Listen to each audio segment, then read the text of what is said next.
बांका शुक्रवार को ऐतिहासिक मंदार की तलहटी में पापरनी तालाब घाट पर देव दिवाली का आयोजन करेगा। इस आयोजन में स्थानीय जनप्रतिनिधि, गणमान्य, श्रद्धालु, छात्र छात्रा सहित अन्य लोग शामिल होकर दीपोत्सव मनाएंगे। आयोजन को लेकर श्रद्धालुओं में उत्साह का माहौल है। शुक्रवार को शाम 4 बजे दीपोत्सव का कार्यक्रम भव्य रूप से किया जाएगा। इस दौरान महाआरती का भी आयोजन होगा। इस आयोजन को लेकर सभी तैयारी पूरी कर ली गई है। दीप की रोशनी से आज मंदार फिर जगमग होगा। कार्तिक पूर्णिमा 2021 सूर्योदय से पहले ही भागलपुर के गंगा घाटों पर पहुंचे श्रद्धालु लगाई आस्था की। भागलपुर के गंगा घाटों पर अहले सुबह से ही श्रद्धालुओं की भीड़ उमड़ने लगी। कार्तिक पूर्णिमा के दिन सभी घाटों पर बड़े पैमाने पर महिलाएं एवं पुरुष और बच्चे ने आस्था की डुबकी लगाई। पवित्र नदी में स्नान का अपना विशेष महत्व है। मुंगेर इंतजार की घड़ियां समाप्त हो गई। शहर के ऐतिहासिक कष्टहरनी घाट पर शुक्रवार की शाम 5 बजे योग नगरी वासी के साथ मिलकर देव दीपावली मनाएंगे। कार्तिक पूर्णिमा के दिन हर कोई दीप उत्सव में शामिल के छोटे से प्रयास का पूरे शहर वासियों का सहयोग मिला है। देव दीपावली से न सिर्फ हमारी संस्कृति को बढ़ावा मिलेगा बल्कि इस पर्व से लोगों का जुड़ाव भी बढ़ेगा। देव दीपावली मनाने के लिए शहर के प्रशासनिक अधिकारी, शिक्षाविद, धार्मिक संस्था और समाज के प्रबुद्ध जन शामिल रहेंगे। सभी देव दीपावली के दिन कष्टहरनी घाट को दीपक से जगमग करने के लिए आगे आएंगे। भागलपुर स्मार्ट सिटी के तहत चल रहे कामों से बंद हुआ नाला। हॉस्टल में रहने वाले टीएमयू के छात्रों ने किया हंगामा। भागलपुर स्मार्ट सिटी प्रोजेक्ट के तहत शहर भर में जगह जगह काम हो रहे हैं। इसके चलते टीएमयू के भैरवा तालाब में काम चल रहा है, जिसकी वजह से नाले को बंद कर दिया गया है। इस वजह से नाले का पानी उफान मारने लगा। एसएम कॉलेज भागलपुर में लहराते बाल और सेल्फी बैन करने वाले प्राचार्य ने दिया इस्तीफा। लागू किया था नया dress code. SM college Bhagalpur में नया ड्रेस कोड लागू करने वाले साथ ही लहराते बाल और सेल्फी बैन कर छात्राओं को 2 चोटी में आने का कानून बनाने वाले प्राचार्य ने इस्तीफा दे दिया है। उन्होंने टीएमयू कुलपति को इस्तीफा सौंपा है। इंटर के पंजीयन के लिए बेतहाशा भीड़। भागलपुर के एसएम कॉलेज समेत कई में हंगामे सी स्थिति। इंटर पंजीयन के लिए कॉलेजों में बेतहाशा भीड़। कई कॉलेजों में हंगामा। कम काउंटर की वजह से ही हो रही परेशानी। एसएम कॉलेज और महादेव सिंह कॉलेज में हुआ हंगामा। छात्र छात्राओं की भीड़ भी कई कॉलेजों में अनियंत्रित होती दिखाई दी। महंगी सब्जी ने बढ़ाई गृहिणियों की परेशानी। थालियों से गायब हुई हरी सब्जी। सब्जी की कीमतों में बढ़ोतरी से आमजन परेशान है। भोजन की थाली से धीरे धीरे हरी सब्जी गायब होने लगी है। अधिक कीमत के कारण परिवार को कम से कम 100 रुपए का सब्जी लेने के बावजूद सही ढंग से निर्वाह नहीं हो पा रहा है। विप ने मनाया रानी लक्ष्मीबाई की जयंती। अखिल भारतीय विद्यार्थी परिषद की तरफ से रानी लक्ष्मीबाई की जयंती के अवसर पर सुंदरवती महिला कॉलेज में पुष्पांजलि कार्यक्रम किया गया। कार्यक्रम के दौरान कॉलेज की दर्जनों छात्राओं और कर्मचारियों ने रानी लक्ष्मीबाई की तस्वीर पर पुष्प चढ़ाकर आजादी की लड़ाई में उनके योगदान को याद किया। प्रदेश कार्यकारिणी सदस्य मोनालिसा घोष एवं रोजित सिंह ने बताया कि आज की छात्राओं को रानी लक्ष्मीबाई के आदर्शों पर चलने की आवश्यकता है। आजादी के आंदोलन में झांसी की रानी लक्ष्मीबाई का महत्वपूर्ण योगदान रहा है। उन्होंने बताया कि अगर भारत की महिलाएं ममता की मूर्त है तो जरूरत पड़ने पर रणचंडी भी बन सकती है। कार्यक्रम के दौरान रोजी सिंह, मोनालिसा घोष, अमृता भारती, रानी सिंह, भारती रानी, ईशा कुमारी, आरती कुमारी आदि दर्जनों कार्यकर्ता मौजूद थी। मुंगेर विश्वविद्यालय नर्सिंग और फिजियोथेरेपी की होगी पढ़ाई। यह है नामांकन की प्रक्रिया। मुंगेर विश्वविद्यालय विवि प्रशासन की ओर से शुरू हुई कवायद 2022 तक होगी पढ़ाई। दोनों कोर्स की पढ़ाई के लिए सिंडिकेट ने भी दे दी है स्वीकृति। इसकी तैयारी यहाँ की जा रही है। लगातार बैठकें हो रही है। नेशनल स्कॉलरशिप पोर्टल पर आवेदन के लिए छात्रों को कराना होगा आधार आधारित सत्यापन। पूर्णिया डीएम राहुल कुमार ने दिए दिशा निर्देश। एनएसपी पर आवेदन के लिए छात्रों को आधार आधारित सत्यापन कराना अनिवार्य है। सत्यापन को लेकर पूर्णिया डीएम ने शिक्षण संस्थानों के नोडल पदाधिकारियों को अभियान चलाने का निर्देश दिया है ताकि जिले में छात्रों को सहूलियत मिले।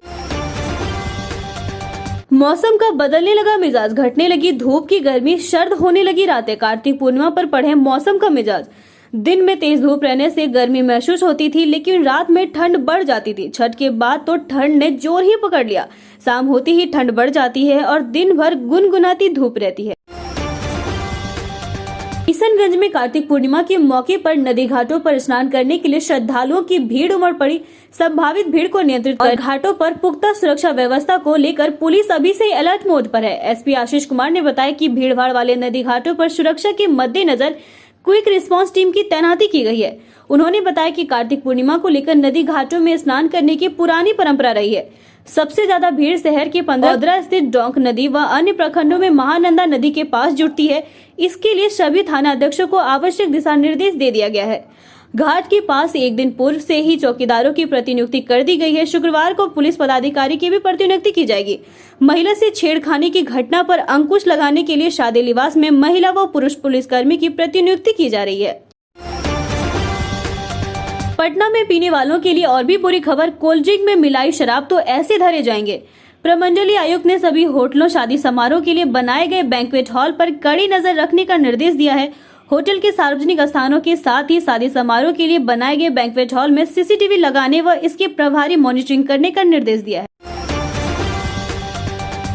पीएम नरेंद्र मोदी ने आज तीनों नए कृषि कानून वापस लेने की घोषणा की, जिस पर विपक्ष ने तंज कसा तो मुख्यमंत्री नीतीश कुमार ने भी प्रतिक्रिया दी है।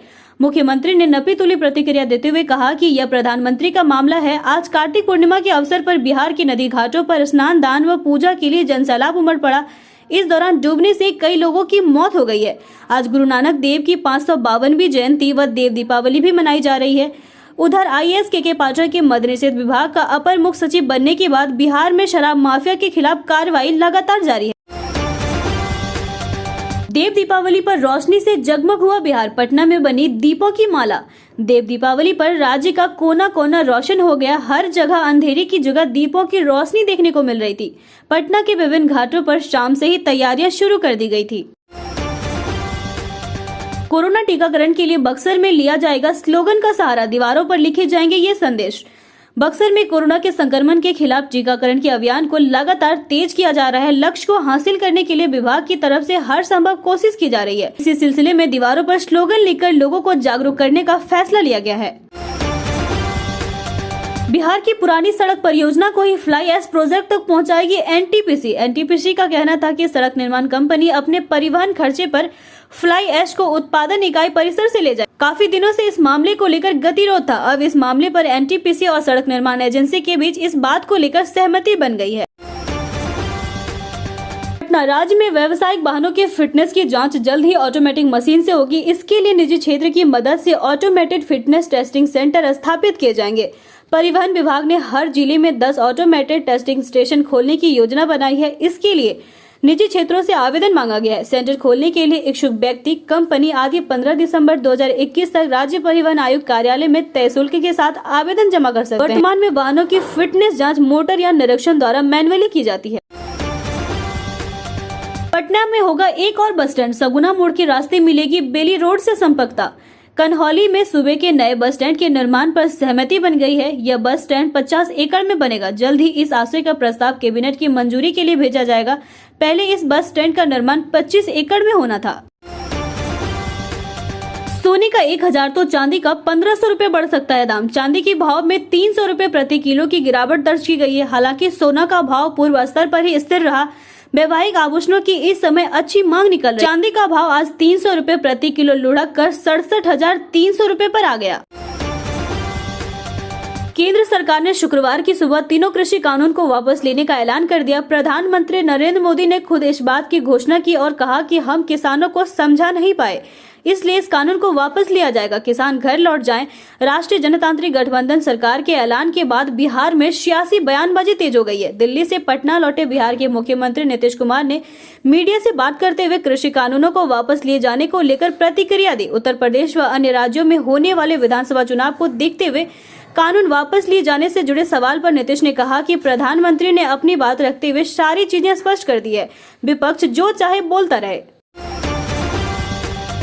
अवैध बालू खनन में निलंबित सीओ के ठिकानों पर छापा। पटना, नवादा व गया में ईओयू की दबिश। बालू के अवैध खनन मामले में निलंबित भोजपुर जिले के कोइलवर के अंचलाधिकारी अनुज प्रसाद के पटना समेत 3 ठिकानों पर आर्थिक अपराध इकाई की टीम ने छापेमारी की है। ईओयू की टीम ने पटना, पैतृक आवास नवादा और ससुराल गया के ठिकानों पर एक साथ दबिश दी। तेज प्रताप बोले, मैंने थाने में पकड़ी थी शराब, पुलिस वाले पिज्जा की तरह करवा रहे होम डिलीवरी। बिहार में शराबबंदी कानून को लेकर विपक्ष लगातार बिहार सरकार पर हमलावर है। लालू यादव के बेटे तेज प्रताप यादव ने आरोप लगाया है कि मैंने थाने में शराब पकड़ी थी। उनका आरोप है कि पुलिस वाले ही शराब की होम डिलीवरी करवा रहे हैं। नए कृषि कानूनों को वापस लिए जाने पर बिहार में गरमाई सियासत। सत्ता पक्ष ने किया स्वागत तो विपक्ष बोला बहुत देर कर दी। प्रधानमंत्री नरेंद्र मोदी द्वारा सभी तीनों कृषि कानून वापस लिए जाने के फैसले पर बिहार के राजनीतिक दलों ने मिलीजुली प्रतिक्रियाएं दी है। सरकार के सहयोगी दल इसे किसानों के हित में लिया गया फैसला बता रहे हैं तो विपक्षी दल सरकार की आलोचना कर रहे हैं। मोदी सरकार ने तीनों कृषि कानून को वापस लेने का किया ऐलान। बिहार के किसानों ने फैसले पर जताई खुशी। केंद्र की सरकार ने शुक्रवार को तीनों कृषि कानून को वापस लेने का फैसला लिया है। प्रधानमंत्री नरेंद्र मोदी ने कहा कि हमने तीनों कृषि कानून को निरस्त करने का फैसला किया है। सरकार के इस कदम के बाद बिहार के किसानों ने खुशी जाहिर की। बिहार में मुर्दों को भी लग रहा कोरोना का टीका, हमारा नहीं, यह शेखपुरा के स्वास्थ्य विभाग का दावा है। बिहार के शेखपुरा में स्वास्थ्य विभाग की बड़ी लापरवाही सामने आई है। वहां 6 महीने पहले मृत हो चुके एक बुजुर्गों को कोरोना प्रतिरोधी टीका लगाने का मैसेज दिया गया है। अब इस मामले में स्वास्थ्य विभाग ने सफाई दी है। रेलवे बोर्ड ने ट्रेनों में यात्रियों को पका हुआ भोजन परोसना फिर से शुरू करने का आदेश जारी किया है। इस सेवा को कोरोना प्रतिबंधों के कारण बंद कर दिया गया था। रेलवे बोर्ड ने शुक्रवार को एक पत्र में इंडियन रेलवे केटरिंग एवं टूरिज्म कॉर्पोरेशन की सेवा को फिर से शुरू करने के लिए कहा है। रेलवे बोर्ड ने यह भी कहा कि यात्रियों को रेडी टू ईट भोजन भी परोसा जाता है। रेलवे के बयान के अनुसार सामान्य ट्रेन सेवाओं की बहाली, यात्रा करने वाले यात्रियों की आवश्यकताओं और देश भर की भोजनालयों, रेस्टोरेंट, होटलों और ऐसे अन्य स्थानों में कोविड लॉकडाउन रेल मंत्रालय द्वारा पके हुए खाने की सेवाओं को फिर से शुरू करने का निर्णय लिया गया है। ट्रेनों में खाने के लिए तैयार भोजन की सेवा भी जारी रहेगी। बता दें कि इस महीने की शुरुआत में रेलवे ने महामारी के लिए लगाए गए विशेष टैग को वापस लेते हुए सामान्य ट्रेनों को चलाने की घोषणा की थी।